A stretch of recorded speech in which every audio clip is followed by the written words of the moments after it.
Welcome back. Now for your 5-day weather forecast, we go outside to Sandra DeGrandis. For the rest of the week, expect sun in the day and showers in the evening. Now, here's your complete 5-day weather forecast. Today there will be a mix of sun and cloud with scattered showers, with a 90% of showers throughout the night, a high of 16 and a low of 12.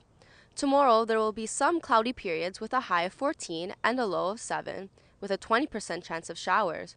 Saturday will be cloudy with showers throughout the day, with a high of 12 and a low of 7 overnight. On Sunday, expect to see a high of 10 with a low of 5 with partial cloudiness.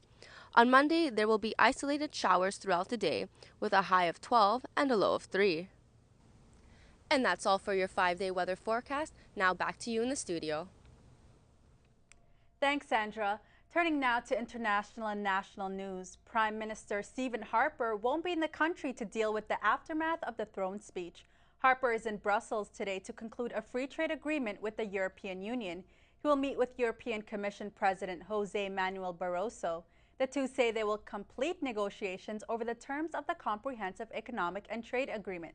Reports say Canada has agreed to double cheese imports from Europe in exchange for greater access to Canadian beef and pork.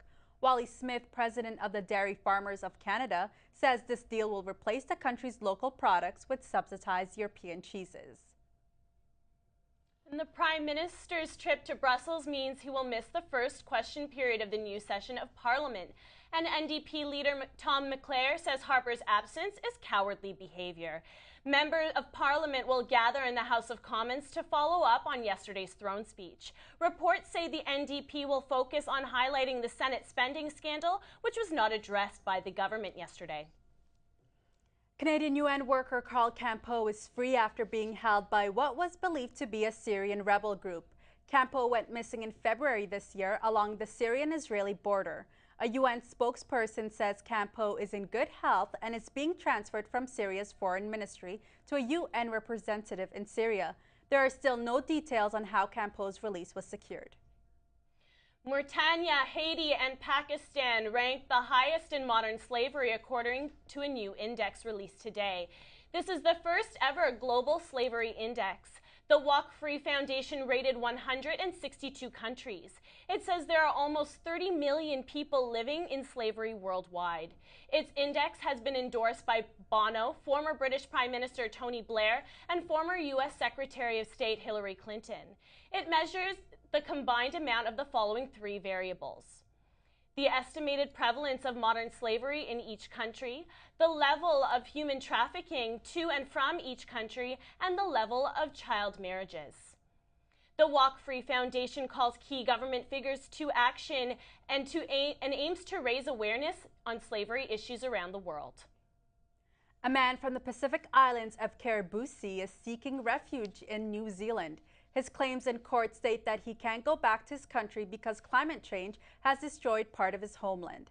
The president of Kiribati, Anodi Tong, has addressed this issue several times, saying that his country could become uninhabitable by 2050 because of rising sea levels produced by climate change.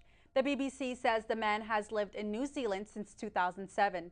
Jane McAdam, an expert in refugee law, told New Zealand media that there was certainly not the political will to extend the country's laws to include climate change impacts. And now with your sports news, here's Jonathan Rumley.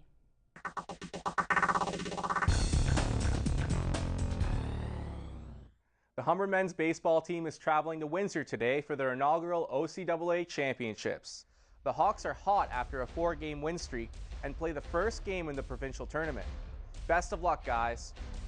In other Humber athletics, the women's rugby team remained undefeated with their 54-14 win over Sheridan, making the record 5-0. Reports continue to surface about a potential endorsement deal for Toronto's own Andrew Wiggins. Reports say that if Wiggins chooses to go pro next year, Adidas is prepared to offer a deal worth nearly $200 million. Nike is expected to match any offers. This will put him in the same earning ranks as soccer legend David Beckham. 10 years ago, LeBron James signed a deal with Nike worth $93 million over 7 years. Wiggins is expected to go first overall in the NBA's next year's draft. In the NBA, the Raptors beat the Celtics 99-97 in exhibition action. The bigger story comes on Twitter, where Grizzlies owner Robert Pera challenged Hall of Famer and Bobcats owner Michael Jordan to a game of one-on-one. Michael Jordan says the challenge is comical. The MLB postseason continued last night with 2 games hitting the field. The Dodgers survived elimination with a 6-4 win against the Cardinals. LA hit 4 home runs, including 2 by Adrian Gonzalez. The NLCS moves to St. Louis tomorrow night. In the AL, the Tigers scored 7 runs to defeat the Red Sox in Detroit. The Tigers used a different lineup that saw Torrey Hunter hit leadoff for the first time since 1999. Both series resume tomorrow.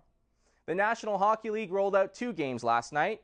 43-year-old Teemu Selanne scored the game winner to put the Ducks over the Flames by a score of 3-2. Henrik Lundqvist and the Rangers shut out Alex Ovechkin and the Caps 2-0. The game of the night is coming to you from home ice as the Leafs will be hosting Carolina at 7 p.m. The Leafs are off to their best start in 20 years. Now back then, mullets were cool and Doug Gilmour starred in milk commercials. Now, the Leafs are led by their goalies, James Reimer and Jonathan Bernier, who have been clutch so far. The Blue and White are sitting 6-1 and have scored the 2nd most goals in the league. A win by the Canes pulls them above 500 despite scoring only 15 goals in 7 games. A Leafs win keeps them on top of the Atlantic Division. You can catch all the action on Leafs TV starting at 7.